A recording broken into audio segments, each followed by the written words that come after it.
Hello internet, this is Goglio from Betuadahari. তো আমরা plan অনুযায়ী হঠাৎ যাচ্ছিলাম পূর্বস্থলী পাখিরালয়ের দিকে। তো যেতে যেতেই এত সৌন্দর্য দেখলাম, গ্রাম বাংলার যে ভিডিও না করে পারলাম না।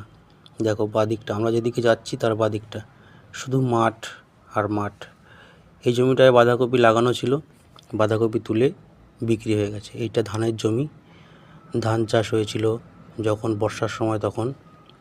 তো সেগুলো তুলে আবার নতুন করে ধান চাষ হবে। ডান দিকে দেখো খেজুর গাছের সারি, খেজুর গাছ, আম গাছ, তাল গাছ, আর ওই যে দূরে দেখো সূর্যি মামা, কত সুন্দর রূপ। এগুলো ধানের চারা দেওয়া রয়েছে সব। এই ধানের চারাগুলোই তুলে জমিতে কাদানি করে তারপর আবার জমিতে এই ধানগুলো লাগানো হবে। মাঠের শেষে ওই প্রান্তরে, মাঠের মনে হচ্ছে ওই মাঠের ওই পাটটাতেই সূর্যি মামা অস্ত যাবে। খুব সুন্দর দৃশ্য, মনোরম দৃশ্য। এই যে খেজুর গাছ মাঠের মধ্যে বসে গল্প করছে, কত সুন্দর শুভ্র শীতল শ্যামল পরিবেশ। খেজুর গাছ মাঠের মধ্যে, মাঝখান দিয়ে বেরিয়ে গেছে কংক্রিটের রাস্তা।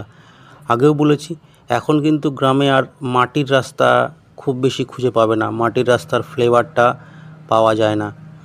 এই যে ফাঁকা ধানের জমি, কিছু ফসল করেছিল সেই ফসলগুলো তুলে ফেলেছে, ফসলের জমিতে ঘাস রয়েছে যার জন্য গরু চড়ে বেড়াচ্ছে, গরু ছাগল এগুলো চড়াচ্ছে মানুষ। এই যে দেখো কত গরু, এই যে গরু আছে, ছাগল আছে, সঙ্গে কিছু কিছু বকও আছে।